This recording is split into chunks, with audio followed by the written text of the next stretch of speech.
മുല്ലപ്പെരിയാറിൽ പുതിയ ഡാം എന്നത് കേരളത്തിന്റെ ഒറ്റക്കെട്ടായ ആവശ്യമെന്ന് മന്ത്രി റോഷി അഗസ്റ്റിൻ. നിലവിൽ അണക്കെട്ടിന് സുരക്ഷാ ഭീഷണിയില്ല. സമൂഹ മാധ്യമങ്ങളിൽ ആശങ്ക ഉളവാക്കുന്ന പ്രചാരണങ്ങൾ പാടില്ലെന്നും മന്ത്രി. ഈ കേരളത്തിലെ എല്ലാ വിഭാഗം ജനങ്ങളും എല്ലാ രാഷ്ട്രീയ പാർട്ടികളും ഒരുമിച്ച് കൈകോർക്കുന്ന സ്ഥിതിയാണ് കാണാൻ കഴിയുന്നത്. കേരള നിയമസഭയിൽ ഐക്യകണ്ഠ്യേന പ്രമേയം പാസാക്കിയ ഒരു വിഷയം, മുല്ലപ്പെരിയാറിൽ പുതിയൊരു ഡാം ഉണ്ടാകണം. അതിൽ നിന്ന് ഒരു ഇഞ്ച് പോലും കേരളം പുറകോട്ട് പോകുന്നില്ല. സുപ്രീം കോടതി നിലനിൽക്കുന്ന ഒരു കേസാണെന്ന പരിമിതി നമുക്കുണ്ട്.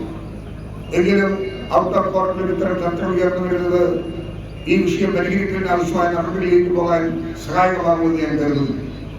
മുല്ലപ്പെരിയാറുമായി ബന്ധപ്പെട്ട് വരുന്ന വിഷയങ്ങളിൽ സാമൂഹ്യ മാധ്യമങ്ങളിലൂടെ ഭീതി നടത്തുന്ന വാർത്തകൾ ആ നിലയിൽ പ്രചരിക്കുന്നത് ശരിയാണോ എന്ന് നമ്മൾ ചിന്തിക്കേണ്ടതായിട്ടുണ്ട്.